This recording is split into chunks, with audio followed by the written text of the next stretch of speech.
So we're in week 3 this week of a series that we've just started in John's Gospel. And we're looking at John chapters 5 to 8, so a kind of middle-ish chunk in Jesus' life. The book of the Gospel of John was written obviously by John, one of Jesus' closest friends, and an eyewitness to what happened in his life. And I suppose our hope is, as we preach through this series, that we'll see Jesus in a fresh way, almost like we're walking with the disciples. That we'll see Jesus in 3D, if you like. That we'll get fresh insights and a fresh sense of who he is and the kind of person he is as we go through these chapters of his life together. So the last 2 weeks we've been looking at John chapter 5, and John chapter 5 is based in Jerusalem. And it's really based around a confrontation that Jesus has with the religious leaders of the day, the Jewish religious leaders of the day. Jesus heals a man, and he heals the man on the Sabbath day, the Jewish Sabbath. And that's not good news for the Jewish leaders.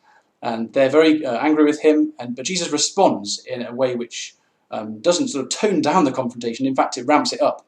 And he responds with incredible boldness and wisdom and skill, and we were just enjoying that last week and looking at the sort of legal aspects of Jesus' interaction with the Jewish leaders. This week, we're in chapter 6 of John's Gospel, and the setting this week is totally different, almost as different as you could get, where Jerusalem is like the centre of religious worship, and it's overshadowed by the temple, and Jesus is involved in this quite intense sort of back and forth and confrontation with religious leaders. It's all quite high-powered and full-on.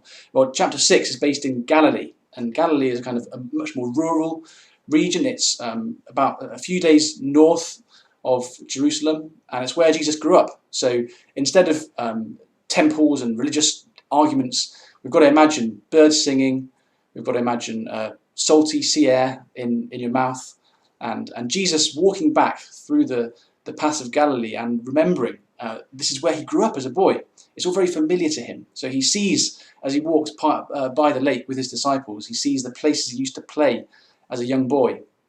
And he sees the paths that he used to walk as a teenager in his early 20s while he was learning his trade as a carpenter, and he used to go between towns. It's all very familiar to him, and it's very sort of homey, much completely different to Jerusalem.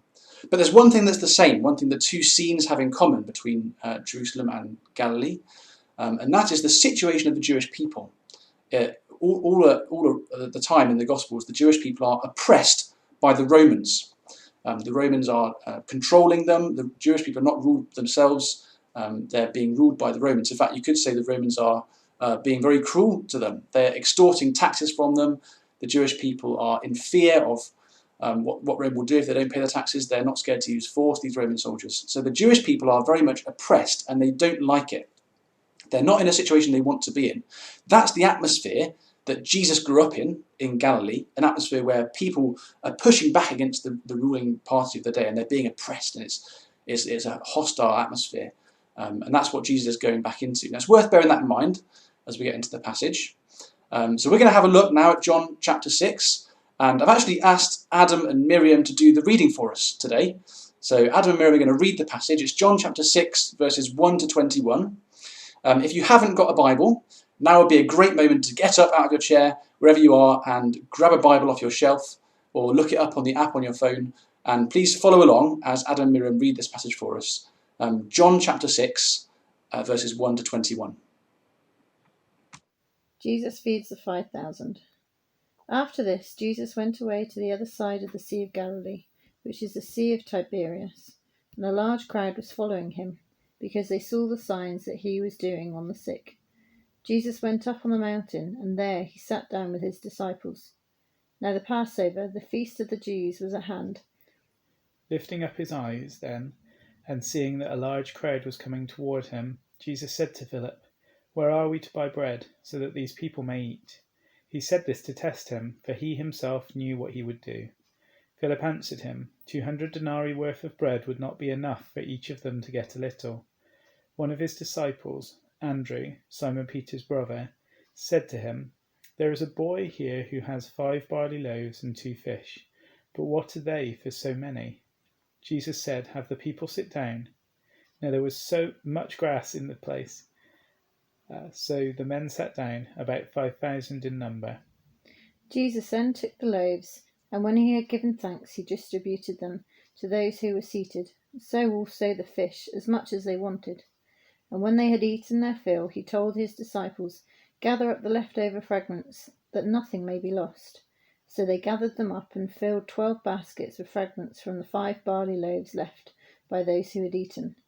When the people saw the sign that he had done, they said, "This is indeed the prophet who is to come into the world." Perceiving then that they were about to come and take him by force to make him king, Jesus withdrew again to the mountain by himself. Jesus walks on water. When evening came, his disciples went down to the sea, got into a boat, and started across the sea to Capernaum. It was now dark, and Jesus had not yet come to them. The sea became rough because a strong wind was blowing. When they had rowed about 3 or 4 miles, they saw Jesus walking on the sea and coming near the boat, and they were frightened. But he said to them, "It is I, do not be afraid." Then they were glad to take him into the boat, and immediately the boat was at the land to which they were going. All right, thanks very much, Adam and Miriam.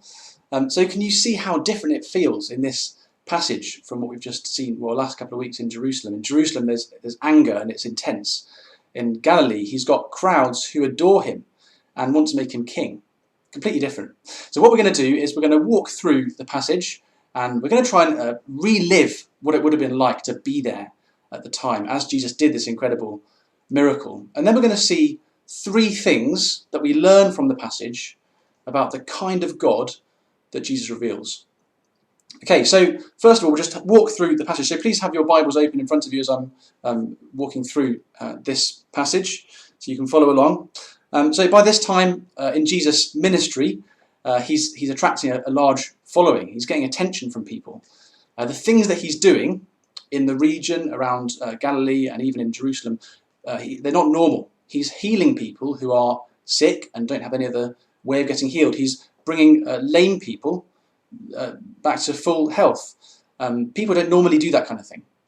So he's causing a stir. And John says that in verse 2, doesn't he? A large crowd was following him because they saw the signs that he was doing on the sick. So he's attracting attention from the crowds, especially in his hometown, the home region. There people are sitting up and taking notice. Who is this guy?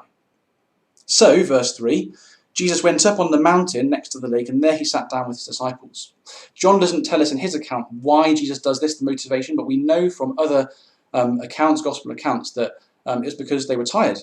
Jesus he's had a full-on ministry of healing and teaching, and his disciples were starting to get involved and doing some stuff themselves, and they all just needed a break. So Jesus took them to a place presumably he knew about. I wouldn't be surprised if he'd been there a number of times before. He's a local boy. He found a place near the mountains where he liked to go and get some rest. So he took the disciples there away from the crowds, a remote place, just to have a break. Another interesting bit of context that John gives us is verse 4. Now the Passover, the feast of the Jews, was at hand. So the Passover was a feast that was very important to Israel. The Jewish people had a very strong sense of national identity, who they were, a good sense of national pride. They were God's chosen people, and these kind of feasts and festivals were incredibly important to them. So the Passover would have been a time of increased kind of nationalistic feeling and emotion, and it's important to bear that in mind as we go through. So that's John setting the scene. Large crowd, Jesus taking a break, it's Passover. You can just imagine, can't you, Jesus and his disciples climbing up the mountain. It's probably hard work. They get near the top, they get to a place that's a bit secluded, and Jesus says, here's a good place, let's have a rest. And they sit down, they're talking amongst themselves. Jesus interacts with maybe 1 or 2 disciples. And then verse 5, lifting up his eyes then, and seeing that a large crowd was coming towards him. You can just imagine Jesus looking over the shoulder of one of the disciples, and he sees just coming over the horizon, over the edge of the mountain, that they can see a few people, and then before them there's a few more people, and before long there's a huge crowd of people coming towards them. And the disciples are looking at each other, and they're shaking their heads, and they're taking a deep breath, and they're saying, confused, how do they find us here? And their hearts are starting to sink. But Jesus sees the crowds, and his heart doesn't sink. Again, John doesn't give us this detail, but Jesus stands up, and he begins to teach them. Presumably, John wants to focus on the miracle of the feeding here, but Jesus teaches them, and he continues teaching them. And the people listen and they're drinking it in. This goes on and on and on. And after some time, there begins to be a little bit of restlessness. Babies start crying in the crowd, and husbands and wives start looking at each other and nudging each other in the elbow. What are we going to do? The disciples start feeling their stomachs rumbling. It's been quite a while now. They're in the middle of nowhere, and there's nowhere to get food. And this kind of feeling begins growing, and Jesus is obviously aware of it. And it's a concern because in those days, people didn't live kind of middle-class lives and receive a nice salary paycheck into their account every month by direct debit. They lived much more hand-to-mouth, so not working for a day and being out and not having bread meant going hungry. The disciples are thinking, what's going on? We don't want to be responsible for this. A whole crowd of people going hungry for a day, maybe 2 days, maybe 3 days. And Jesus stays completely calm. He knows exactly what he's going to do. He knows he's going to do this miracle and reveal who he is. But he says to Philip, verse 5, where are we going to buy bread so these people know where to eat? He knows exactly what he'll do, but he does this to test Philip. He just wants to know where Philip's at. He's the obvious one to ask. He's the local boy. He's from Bethsaida. But Jesus wants to know, how much do you believe in me? Philip answers and just looks at the numbers. He sees the crowd and he says, 200 denarii worth of bread would not be enough for each of them to get a little. Now, we need to know what a denarius is to make sense of that. A denarius is a day's wage for a labourer. So let's say in today's money, roughly £100, kind of fair wage, average. Just to keep it as a round number, that times 200, we're talking £20,000. Philip looks out at the crowd. He says 20 grand wouldn't be enough to give all these people a little bit of bread. So you get a sense of scale here. There's a lot of people. And Philip just sees the problem. And then a little voice pipes up from behind, and it's Andrew. And he says, you can almost hear the embarrassment in his voice. We've got 5 loaves and 2 fish here. But he says in verse 9, what are they for so many? And you can also almost hear the slight awkwardness in his voice as he says it. I almost don't want to say this, but we've got this. And you can imagine Peter, his older brother, kind of kicking him in the heel and saying, shut up, you idiot. What are you talking about? Of course it's not enough. And Andrew giving him a dagger look back, saying, well, what have you done anyway? And Jesus, again, completely calm, rises above it and says, sit down. The disciples look at each other and they get the crowd to sit down. And in that moment, you just see the tension notching up a little bit. It's something Jesus often does. Before he does a miracle or a healing, he gets someone to sit down or someone to stand up. It just kind of raises anticipation. He's going to do something, but what is it? He gets them to sit down. And in case we weren't feeling sort of tense enough, John makes the note. They sat down, the men sat down, about 5,000 in number. In case we're not feeling anxious enough already, 5,000 men. And that's not the women or the children. So it could have been up to 20,000, over 20,000 people there, potentially. What's Jesus going to do? Everyone's waiting. Verse 11, he takes the loaves, gives thanks, and begins handing them out to those who are seated, and the fish. And first of all, the people's main focus is their hunger. They're aware that they want to stay and listen to Jesus, but they need some food from somewhere, and what's going to happen. And then someone starts handing them bread over their shoulder, and Jesus is going around, he's getting the disciples involved, and they're handing out bread as well. And at first, people are just grateful, and they just think, well, this bread's come from somewhere, I don't know where, but thank you very much, it's just what I needed, and now I can stay a bit longer. Jesus continues going. And then people start asking questions. Where is this bread coming from? Like, what's going on? What's happening here? And the disciples, I think they would have been first to twig. They've seen Jesus at work before. They were there when he turned the water into wine. They've seen him provide in miraculous ways. And they're starting to look at each other and nudge and grin and think, oh, okay, something's happening here. And then a murmur starts in the crowd. And they're saying, this bread, it's not normal. No one finds this amount of bread from nowhere. It's him. It's him. There's something about him. He's been doing these miracles, and that's why we're here. And he's doing another one. And people start to get excited, and then they finish what they're eating, and then seconds start coming around. And the bread keeps coming, and the disciples are there, and they're starting to clap Jesus on the back, and they're grinning, and they're laughing, and Jesus is grinning, and the atmosphere turns from one of tension to one of celebration. And there's women in there, and they're crying because their babies have had something to eat, and perhaps the first thing to eat for a day or two. And there's leftovers, and Jesus sends the disciples out, and he says, make sure nothing's wasted. So they go out with baskets, and they gather up the scraps, and they come back, and there's a full basket each of food. And the murmurs amongst the people turn to discussions, and they're animated discussions. The people are turning in groups, and they're saying, who is this guy? Maybe he's the prophet, the guy we've been learning about in our synagogues. every week for our whole lives. All these prophecies, all these scriptures are saying one's going to come and he'll perform wondrous works and he'll win our nation back. And maybe this is the time, and it's Passover. It's the perfect time. Look around, there's 5,000 men here. That's enough to form a small army. We could make him as our leader. He could do the supplies and we could go and take them on. This is it. And a few men stand up and they come forward and they approach Jesus and they say, we want to do something. We want to start a rebel force. Now's the moment. And Peter, let's say, and Judas and some of the other disciples are grinning from ear to ear and they're saying, yes, this is the moment we've been waiting for. Yes, the rebellion is happening. The uprising is starting. Now we can start it here. No one will know. We'll take them on. And Matthew's there, the tax collector, and he's shaking his head and he's saying, I'm not sure. You don't know the Romans like I do. This is not a good idea. We need to be careful. And there's all this kind of ferment and uprising and excitement and danger. And Jesus, again, just stays calm. He sends a look to his disciples and they're quiet. He calls the leaders of the men over. A few minutes of talking and they walk away. He sends the people calmly but firmly back where they come from. He says, no, now's not the time. Sends his disciples down to the lake. You're not going to be part of this. And then he walks away to the mountain on his own. Jesus is completely in control of the situation. He knows exactly what he's doing. He knows exactly what's the right thing to do. He's careful. He's wise. He's in control. And just imagine, you're walking away from that incident. Now, you're part of the crowd who was there on that day. And you're talking amongst yourselves, and the talking's excited. Whatever you thought of Jesus before that happened, walking away from that incident, you're thinking, he's someone special. Jesus is someone special. And John the Apostle, who wrote this gospel, he's written this so that we draw the same conclusion. He wants us to read this story and look at Jesus and say, yeah, he's someone special. Wow, he wants us to think that was a miracle. Now, my first ever encounter with biblical criticism, believe it or not, was with this story.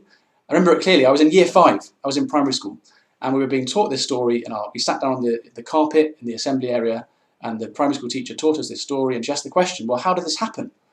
And a girl behind me put her hand up and said, well, everyone must have sort of felt bad about this boy offering his bread. And they must have pulled their own bread and fish out of their pockets. And that was how it happened. Everyone kind of got shamed into sharing what they had. And the teacher said, that's exactly right. That must have been what happened. And I was like, what? What just happened there? I grew up to realise this is not just an explanation that primary school kids and their teachers have. A lot of other grown-ups explain this miracle away using that kind of thing that people kind of contributed what they had. It wasn't really a miracle. But the way John presents this and the way he describes it, he wants to leave us in no doubt.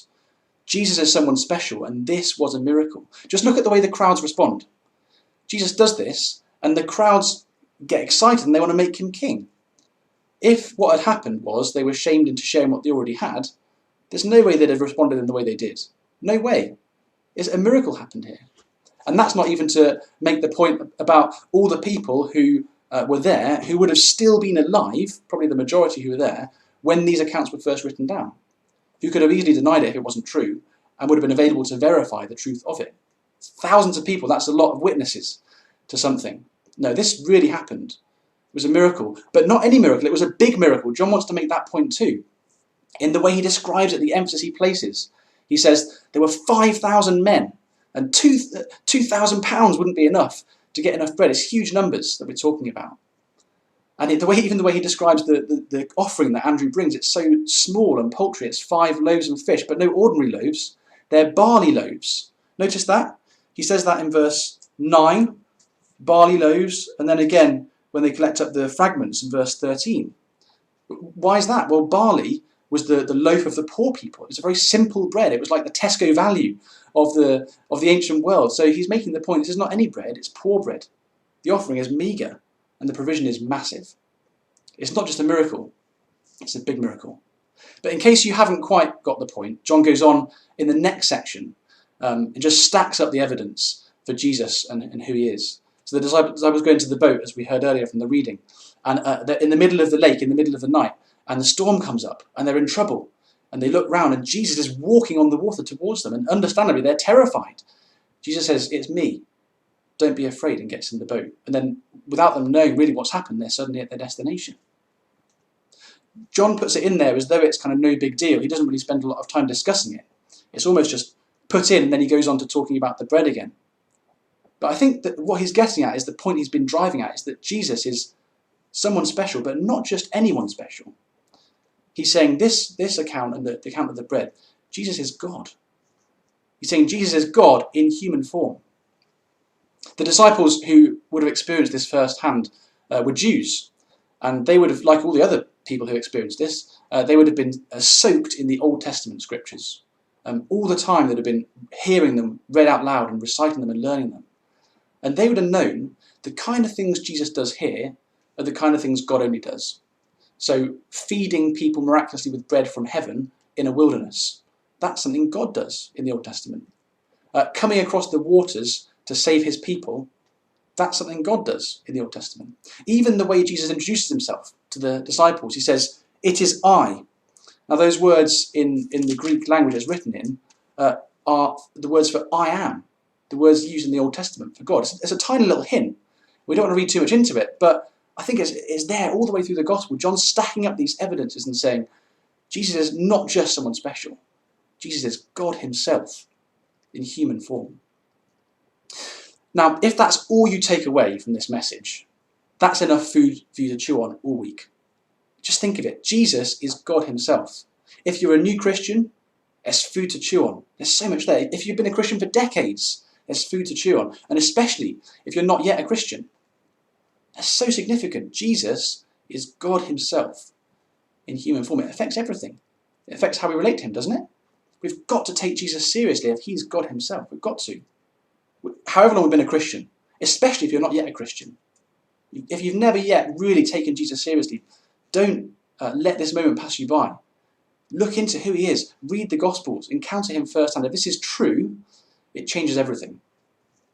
So if you hear nothing else, that's enough. But I don't want to stop there. Jesus is God. That's absolutely true. But I think this passage makes us ask a further question. I want to answer that further question. What kind of God is Jesus? It's really important. And three things I want to bring out from this passage about the kind of God Jesus is. First of all, Jesus is abundantly generous. It's great, isn't it? This miracle is a huge miracle. Already, it's a big miracle. There's 5,000 people and 5 loaves of bread. Even if Jesus had just fed them all, a loaf or two, and they'd had almost enough, it would be an amazing miracle. But he doesn't stop there. He gives them enough and enough and enough until they're full. And then there's 12 baskets of leftovers. The whole thing is meant to make us feel like, wow, there's a kind of a joyful exuberance going on here. And I can quite imagine Jesus grinning as he's doing this miracle and seeing people fed and seeing just the abundance, the sort of overabundance of the generosity of this miracle. Why? I think it's a glimpse into God's heart. It's the kind of God that we have. He is overabundantly generous. We've been reading through a devotional book in our family times in the mornings called Indescribable. And it just goes through different ways that you see God in creation. I've been really struck, again, at just the scale of creation from the minutest detail to the vastness of the universe. Just take a leaf. I sometimes love to pick a leaf off a tree and just look at it. And look at all the intricate kind of stem and the nerves and the veins. And there's so much detail in one leaf. And no two leaves are the same. Every leaf is unique. Now, I'm looking out at my bush, out of my front window here as I'm speaking. And there must be over 1,000 leaves. Not one of them is the same on that bush. You think about how many leaves there are in Chippenham.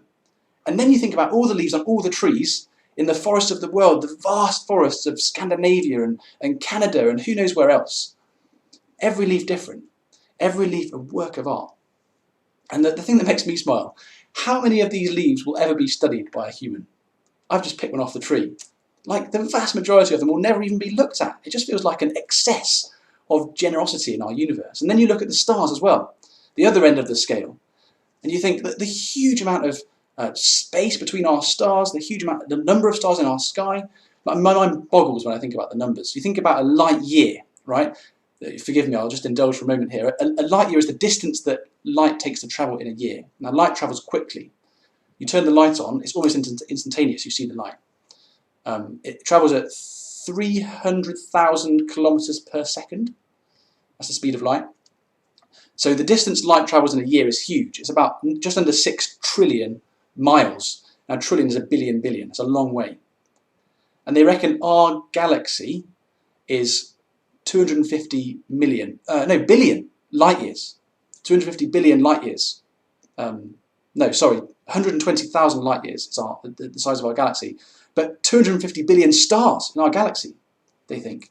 That the mind just boggles. And our galaxy is one of what they think could be 100, 200 billion galaxies in the universe. How many of those stars are ever going to be seen and enjoyed by humans? The huge majority will never even be seen. God's created his world with kind of an abundance, an overabundance of generosity. And you look around and you think, why? Why all this excess? I think it's the same reason. It's because God is a God who is abundantly generous. He's overflowing with goodness. He's the kind of God you just want to fall down and worship, don't you? Isn't he amazing? He's that kind of God.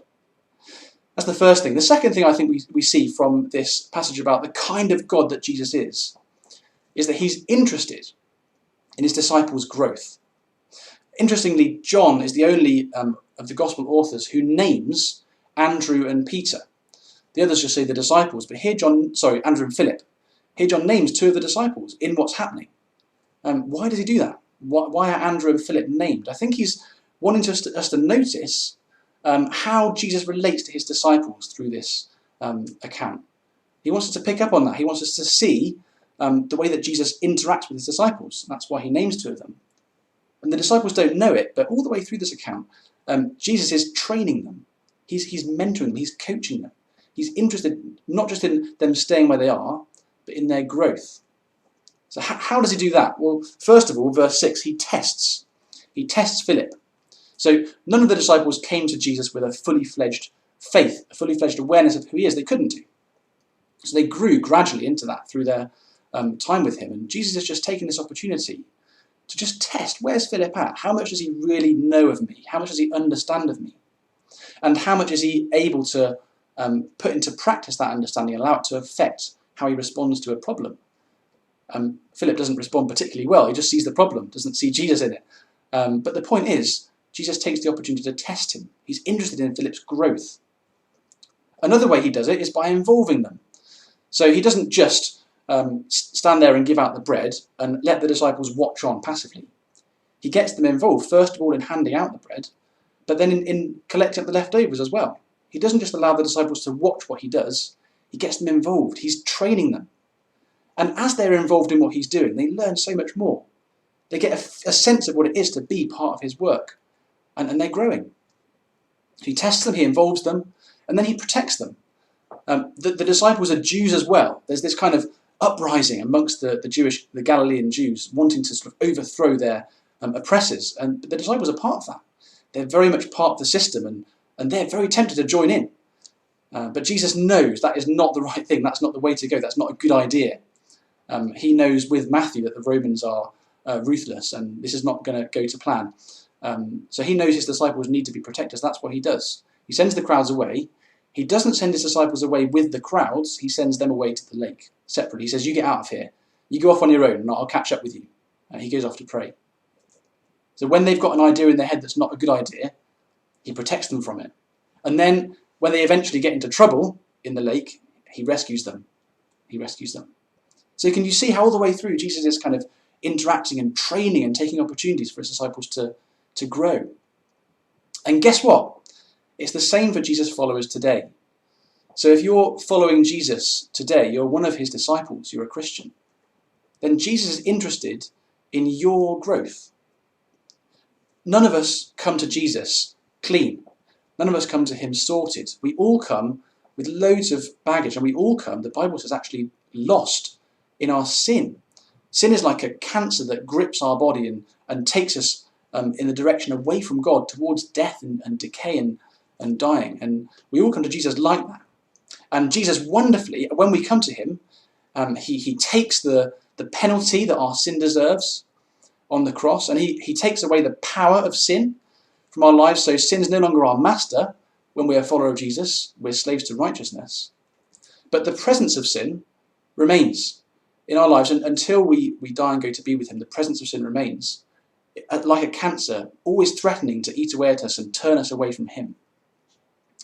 And Jesus loves us too much to let us stay where we are. If you're a Christian and you're expecting Jesus to just let you continue in the life you were living, no, he loves you too much for that. So much of our lives when we come to Jesus are so against him, and they're not the best for us, and they're they're like cancer. They take us away from God, and taking out cancer is painful.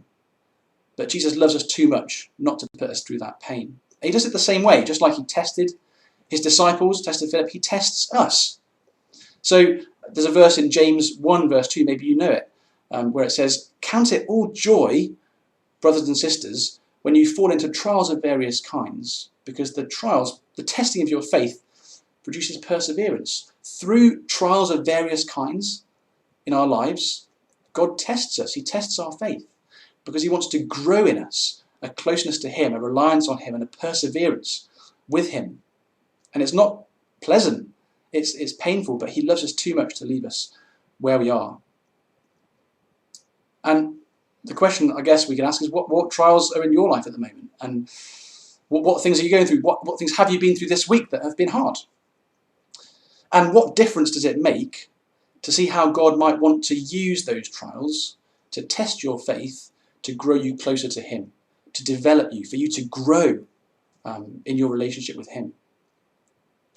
I was thinking back to my week. I've had a couple of things in my week that have been very disappointing for me. And one in particular, really disappointing. Things that I've hoped will turn out a certain way, and they haven't worked out. And I've found that hard to deal with, and if I'm honest.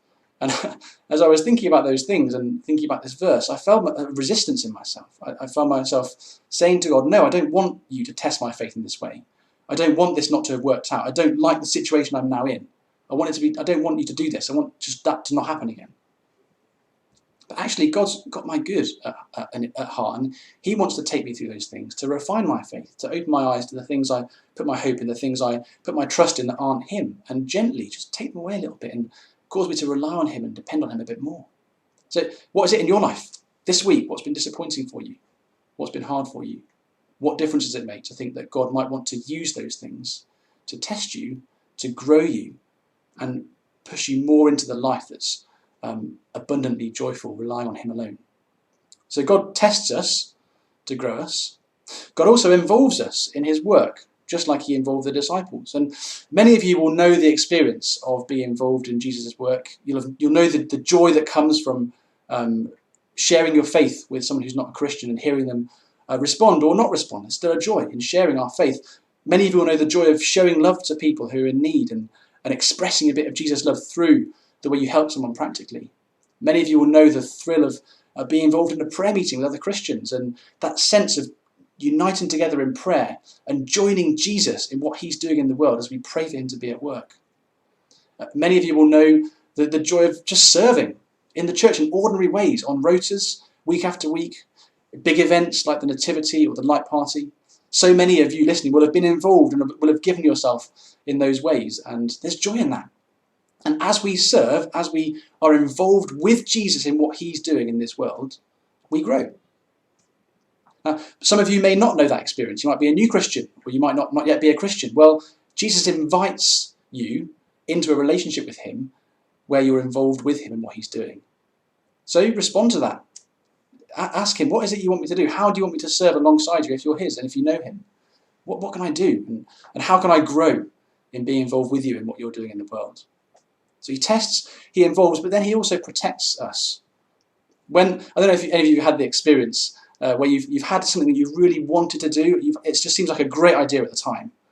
And you're just so sure this is the right thing to do, and it doesn't work out. You're maybe disappointed, but then you look back and you think, yeah, that would have been a car crash, a train wreck of a decision. I'm so glad that didn't happen. And Jesus is protecting us from ourselves, just like he protected the disciples from their selves. I can think back in my life to so many ways where Jesus has protected me from myself. Right back to my school days, thinking of groups of friends I started to get involved with, and they just weren't good news. And I drifted away from them, and I'm so glad that happened. I think back to my decision what university to go to. My human decision was one way, and God took me another way, and I'm so glad he did. That way would have been a disaster. This way was so full of blessing. I think about the job I went, my first job. And there was another alternative job that I really want in myself, my fleshly side really wanted to do because it looked so much more fun and interesting, but it just didn't feel right. And I went for this job, and again, so much good came from that decision. Like the first house we moved in, it goes on. And maybe you have the same experience. You think back to times when, if I'd have gone my own way there, would have been a disaster. But Jesus led me. Jesus protected me from myself, just like he did here for the disciples. But then sometimes we make the wrong decisions. Sometimes we go our own path. And then he's there to rescue us. And maybe you know that experience too. I certainly do. Making decisions that have been a train wreck. And I have left me with lots to regret. But Jesus has just faithfully pulled me out and got me by the neck and turned me around and rescued me, just like he did the disciples. So Jesus is overabundantly generous.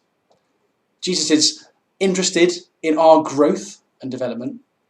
But thirdly, finally, I love this one, Jesus is not distracted by praise. I think the way that someone responds to praise is a real test of their character. You see so many times leaders who fall and who stumble when they're praised and when they reach positions of authority and power and people are adoring them and seeing how great they are, and it leads to pride, and pride leads to a fall. But none of that in Jesus. The crowds are coming to him, wanting to make him king, but he's not flattered, he's not tempted, he's not distracted, because he knows that the battle against the Romans in this area of first century Israel is not his battle. He knows that. He knows that he's got a far greater battle to fight against an enemy far more serious than the Roman army. The enemy of sin and death and the devil. He knows that his battle is going to be fought not just on a local scale, but a global scale, taking into account the whole world, every nation. His battle is going to be fought not just at one particular point in time, but over the course of all of history, all of the past, present and future. That's where his battle is. And he knows that. His battle involves us. It involves me and you, because all of us in our natural state are born in the grip of the enemy. We're born in the grip of sin, in the grip of Satan. And without Jesus' intervention, we will die there. But Jesus comes. Jesus entered the world to defeat death, to battle against the enemy. He knows that's his battle to fight, and he is resolved, he is undistracted, he is determined to stay on that course. He's not flattered by the praise of the people. He keeps his course, he sends them away, he goes off to pray. And aren't you so glad he did? That Jesus knew from the start of his ministry he was going to the cross, and he went there, he wouldn't let anything stop him. And in his death on the cross, in our place, and in his resurrection from the grave, he takes the penalty for our sin. He defeats the power of sin in his risen life, and one day he will free all of his people from the presence of sin and will live for him forever, free from all heartache and pain and disease and damage and death. Amazing. Aren't you so glad that Jesus is that kind of God? He's that kind of God who is not distracted by praise but focused on his mission to die and rise again for us. He's that kind of God who is interested in our growth, who doesn't just leave us where we are with sin like a cancer eating us up, but tests us and involves us in what he's doing and protects us from making stupid decisions and rescues us when we do. He's that kind of God. And ultimately, Jesus is that kind of God who is abundantly generous, not just in his creation, but in wanting to give of himself to us. The ultimate gift, he gives us himself. Overabundantly generous. So, do you know him? That's the question. Do you know this God? Do you know Jesus as this kind of God? If you've never met him, then don't stop until you know him. Read the Gospels, devour them, talk to someone who knows him. Don't stop until you know him. He can change your life. And if you know him like this. Know him as this kind of God, the God who went to his death for you, the God who rose for you, the God who wants you to grow in him and with him and closer to him, grow into a life of joy and dependence, and a God who wants to give you himself, an overabundantly generous God.